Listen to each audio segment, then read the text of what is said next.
Alors là aussi, c'est que probablement, même les musulmans eux-mêmes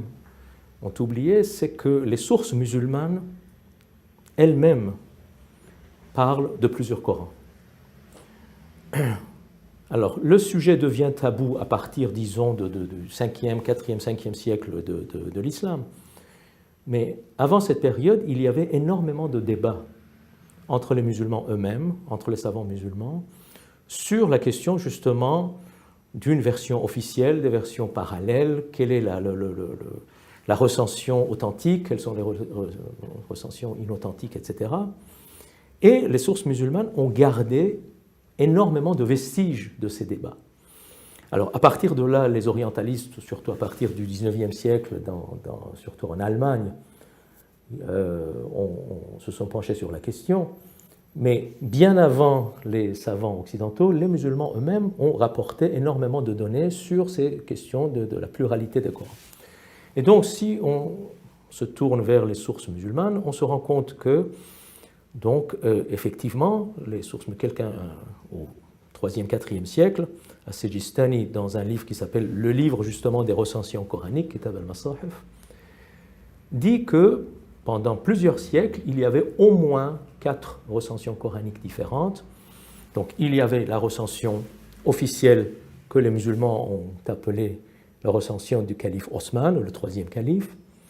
mais il y avait également d'autres compagnons du prophète qui détenaient d'autres recensions coraniques, d'autres codex, ça s'appelle comme ça, des mushaf en arabe, d'autres codex coraniques. Donc on parle du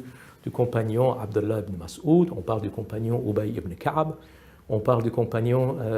Abu Musa al-Ash'ari, et on parle bien sûr du compagnon Ali, qui était également le gendre du prophète et le premier imam des chiites. Et donc, selon les sources musulmanes elles-mêmes, ces compagnons détenaient leur propre codex coranique, qui étaient différentes dans leur forme et dans leur contenu. Les sources musulmanes elles-mêmes disent, par exemple, que le codex, la recension de Ubay, et là je parle des sources sunnites, la recension de Ubay contenait 2 sourates, je ne parle pas de versets, 2 sourates entières, ce sont des sourates courtes mais quand même des sourates, surat al-Haft et surat al-Khal', donc 2 sourates que contenait la recension de Ubay, mais qu'on ne trouve pas dans la recension officielle. Dans le sens contraire, dans le sens inverse, la recension de Abdullah ibn Mas'ud, autre compagnon du prophète extrêmement respecté par les sunnites, selon Ibn Mas'ud, la première sourate et les 2 dernières sourates de la version officielle, c'est-à-dire la sourate numéro 1 et les sourates numéro 113 et 114, selon Ibn Mas'ud et selon les sources musulmanes,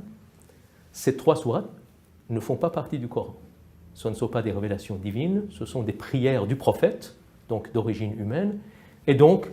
dans la recension coranique d'Ibn Mas'ud,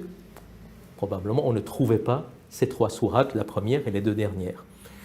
Donc vous voyez, il y avait énormément de débats, et bien sûr, là où le débat était le plus houleux, et nous avons des données extrêmement nombreuses, ce sont les sources chiites, pour qui donc la recension coranique de Ali était une recension la plus complète et qui était extrêmement différente de la recension officielle. Alors donc les chiites prétendaient que pratiquement le 2/3 du Coran originel a été supprimé par le pouvoir omeyyade, mais la question de si on a enlevé ou pas des parties du Coran, on ne les trouve pas seulement dans les sources chiites, on les trouve également dans les sources sunnites. Je vous ai déjà dit que, selon les sources sunnites, la recension coranique de Ubay contenait 2 sourates, 2 chapitres entiers qui n'ont pas été retenus dans la version officielle, mais il y a une discussion entre le fils de Omar, Abdullah ibn Omar, donc le fils du 2e calife, et le 3e calife, qui est présenté comme étant celui qui a mis sur pied la version officielle, où le calife demande donc au fils de son prédécesseur,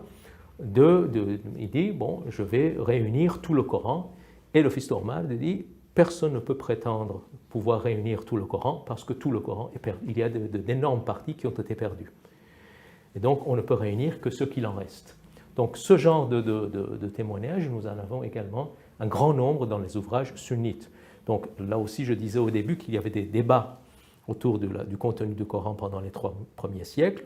Bon, les plus nombreux et les plus virulents, on les trouve dans les sources chiites, mais également dans les sources sunnites, nous avons des témoignages qui parlent de la perte des parties du Coran.